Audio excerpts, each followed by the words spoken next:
Mrs. Gorilate, you are an English teacher and has been working with the direction of this group of schools for almost 20 years.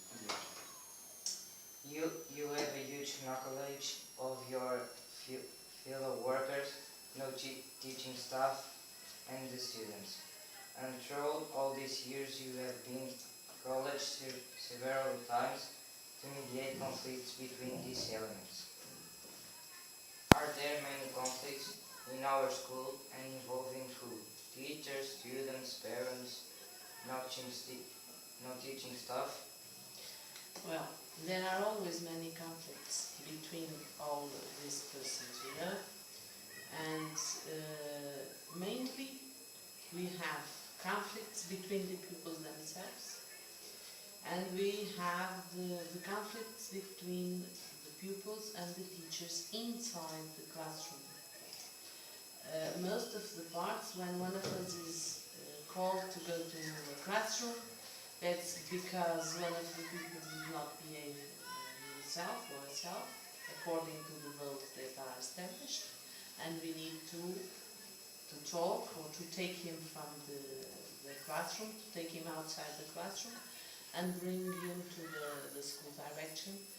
And most of the parts we try to solve the problems or the conflicts with a short conversation and sometimes with a short punishment. Other times, when the things are very, very well, they have other proportions, we have to take other measures, and sometimes the pupils even go home as a punishment. When the conflicts are between the pupils themselves, sometimes it all begins because some of them do something that the others don't agree, say something that the others don't like, and most part they are just joking. I think the second question you have has to do with the first one, of course. And you were asking me, João, the second one? Are there different ways to mediate these conflicts? What are the factors that determine the mediation? Well, there are different ways of mediate the conflicts, of course. But as I told you before, we always try to establish dialogue between the all parts. We have to listen to everybody. We have to try to conceal different ways, different opinions, and different types of being. And this is our main strategy. Well, when the things are very, very bad, when the things are too urgent, so the conflict has only one way of being mediated, and we have to establish immediate punishment. Or the people go home, or we try to the school, and mainly this is the way we do. There are other type of conflicts that are between the adults. These are not so, we don't, during these years I think only one or twice I try to solve things between the adults, understand? Because the adults don't, they come, they talk, they come to me, they talk, they told me the things, but they don't want me to have any important role in the solution of the problems between them. They try to solve the conflicts between them. And what are the facts that terminate the mediation? When the facts are very, very urgent, when the things the pupils or the pupils with the teachers are very urgent and they have very high problems, so we have to have several and severe measures to mediate the conflict. And sometimes there is no mediation. Understand? What is the best way to solve this conflict? I don't know if there is a best way, but there is always a best way to reach conflict, understand? Because pupils are not the same.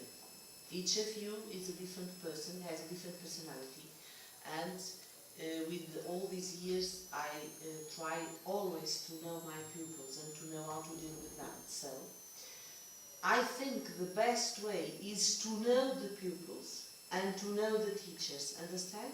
To know a personality, to know how they behave, to know how they react. As I have a profound knowledge of each personality, I can adapt the way to solve the conflict. Understand what I'm saying? Sometimes I have two pupils who argue and beat themselves, and I only tell them you have to apologize to each other and you have to do some social work at the school. Other times, and you have to apologize to each other and you have to work together because you are friends, you have good behavior, so this is only an incident if you want. Other times, no. I know the pupils, they don't behave themselves usually.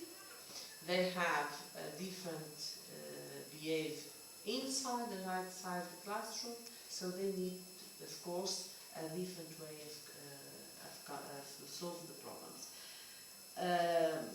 Nevertheless, I always try something before they leave this room and the other room where I am now. When they have conflicts, when you have conflicts between yourselves, you never leave this room before you apologize to each other, to shake hands or anything like this, because conflicts must end inside this room or inside the direction rooms. Understand? When they are very severe, of course, they have to end it here, but the consequences of it go home. Understand? And most part, the great majorities of the conflicts between pupils and between pupils and teachers, I don't tell the parents at all. Understand? They stay only with me.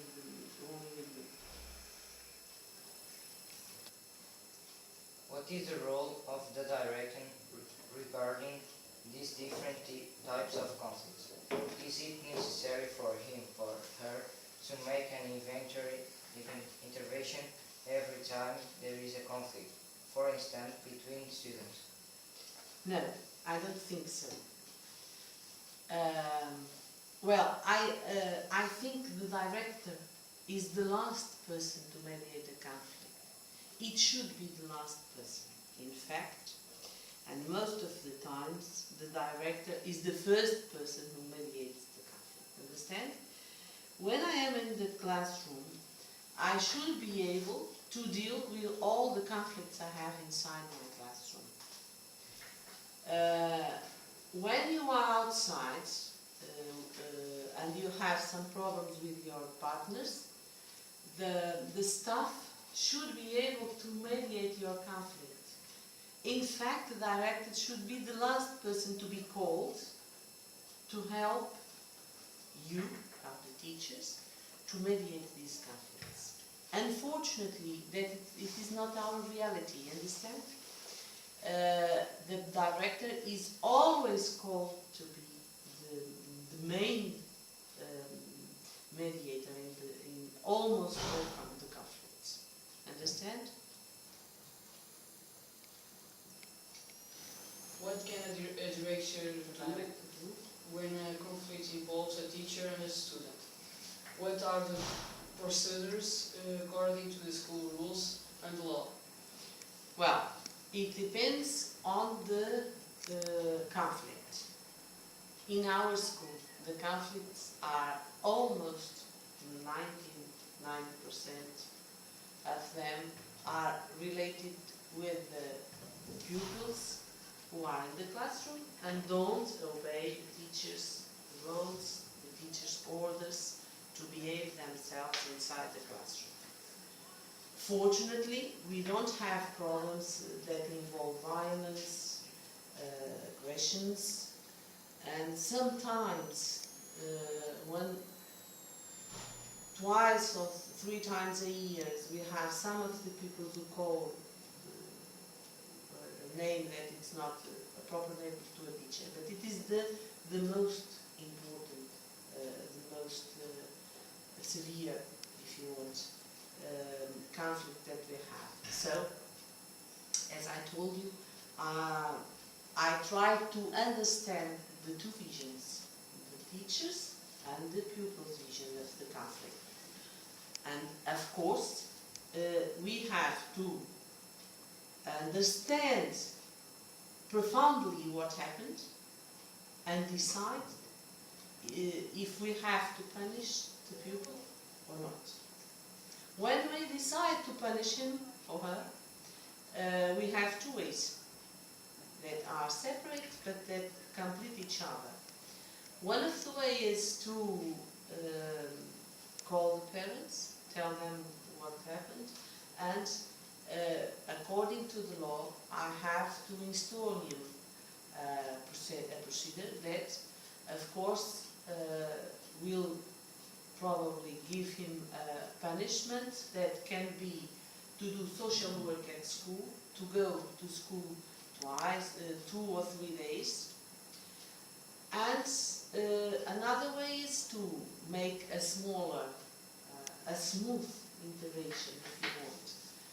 And to, of course, as I told you, the pupil has to apologize to the teacher, to recognize that the behavior is not the most appropriate to a classroom, and things end with this, the great part of the times.